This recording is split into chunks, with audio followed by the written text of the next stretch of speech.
Racing to the 2022 Kentucky Derby, and this time we get an update on the Kentucky Derby leaderboard. No official leaderboard changes over the weekend. We did have a minor stakes at Tampa Bay, but that was not a points race. And let's take a look here for Monday, January 17th.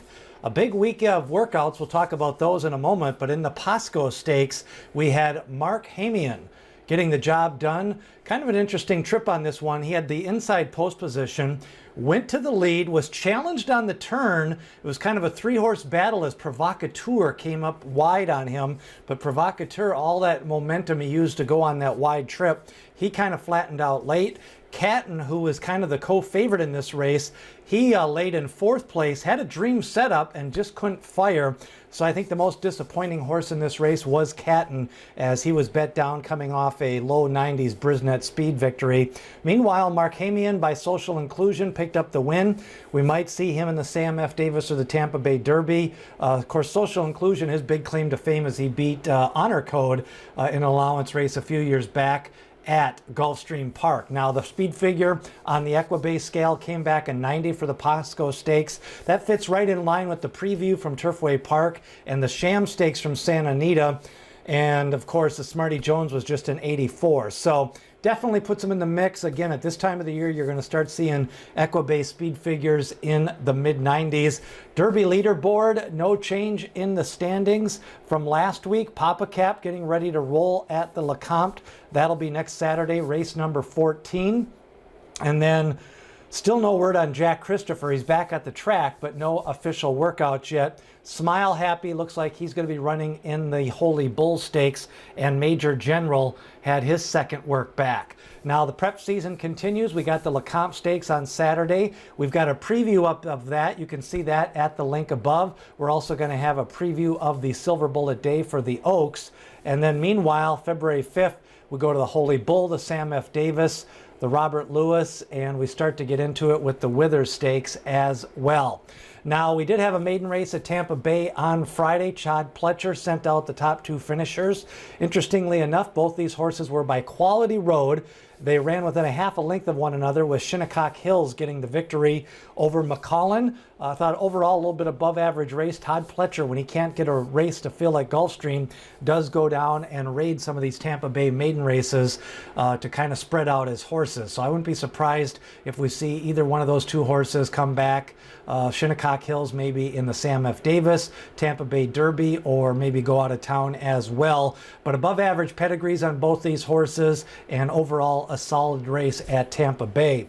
Meanwhile, Chasing Time drew away from the field, winning big at Oaklawn Park. He picked up an 87 Equibase speed figure in that one. Steve Asmussen trains. He's got 5 races, 2 wins now. That race was at Oaklawn Park, but overall I'm not so sure where the improvement's going to be, as again, some of these minor stakes races are in the lower 90s, and that 87 kind of puts him a notch below. But visually it looked good, and they're definitely probably going to put him in the Southwest Stakes or maybe the Rebel Yell later on at Oaklawn Park. A busy week of works. We're starting to get these horses back now with multiple works. Sir London, the son of Malibu Moon, going to go to the Robert Lewis most likely. Zandon looks like he's going to the Holy Bull.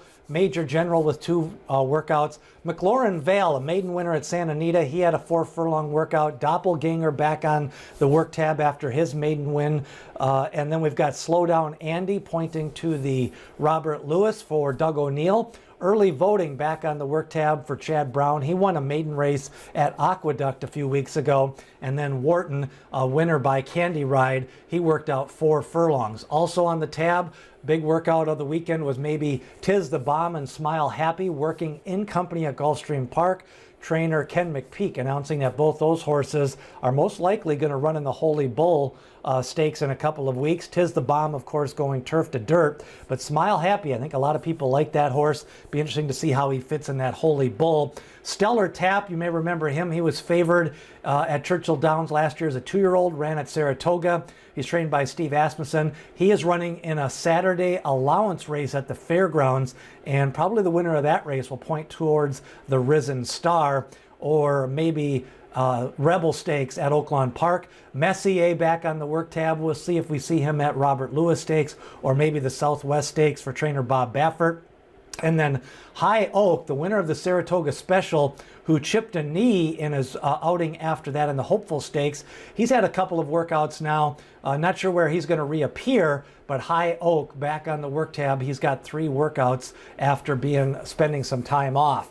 Now the Lecomte Stakes drew a 9-horse field. The main contenders are going to be Epicenter, Cyberknife, Papa Cap, who ran second in the Breeders' Cup Juvenile, and then Trafalgar for trainer Al Stahl. I think he's going to draw some interest. His pedigree's a little light. He's by Lord Nelson, but he's been bet down in a couple races at Churchill Downs. He's going to enter that Lecomte Stakes. That goes Saturday, race number 14. Now the Withers, it looks like we've got Constitutional Lawyer. He won recently for Constitution.